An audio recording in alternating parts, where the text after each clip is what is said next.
L'info écho avec Capital. On démarre avec le chiffre du jour, 48 500. C'est le nombre d'adhérents chez les Républicains au 1er juin 2022. Cela représente moins d'un tiers des 148 962 militants revendiqués par LR à la veille de la primaire de décembre 2021. Traumatisé par la défaite de Valérie Pécresse à la présidentielle et la perte d'une quarantaine de sièges à l'Assemblée nationale, le mouvement n'a pas été capable de retenir ses nouveaux adhérents. Les adhésions sont toutefois possibles jusqu'au mois de novembre.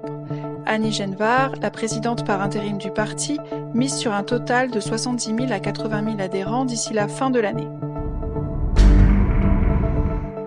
L'info pratique va vous intéresser si vous prenez bientôt des vacances. S'il est plus facile de partir cet été, le virus de la Covid-19 n'a pas pour autant disparu.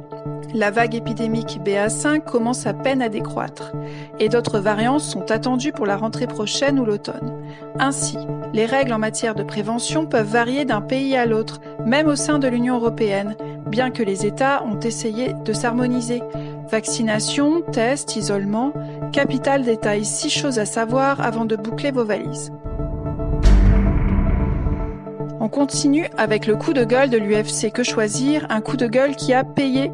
Les banques devront rembourser plus rapidement les victimes de fraude, sinon elles s'exposeront à des sanctions.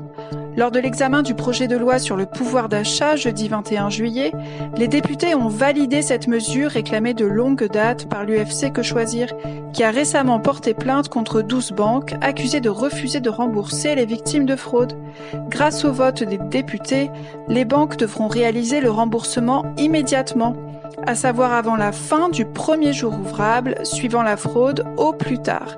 Découvrez sur capital.fr les sanctions désormais prévues contre les établissements réfractaires.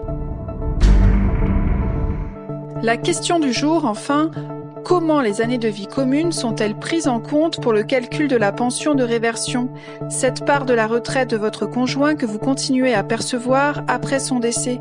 Ce bénéfice est réservé aux conjoints mariés, mais sous certaines conditions. Ainsi, pour les fonctionnaires et certains régimes complémentaires de profession libérale, il est nécessaire d'avoir une durée minimale de mariage. Attention, les années avant le mariage ne rentrent pas dans le calcul.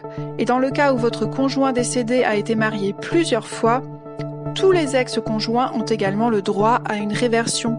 Son montant est alors déterminé au prorata de la durée du mariage. Plus d'infos sur notre site.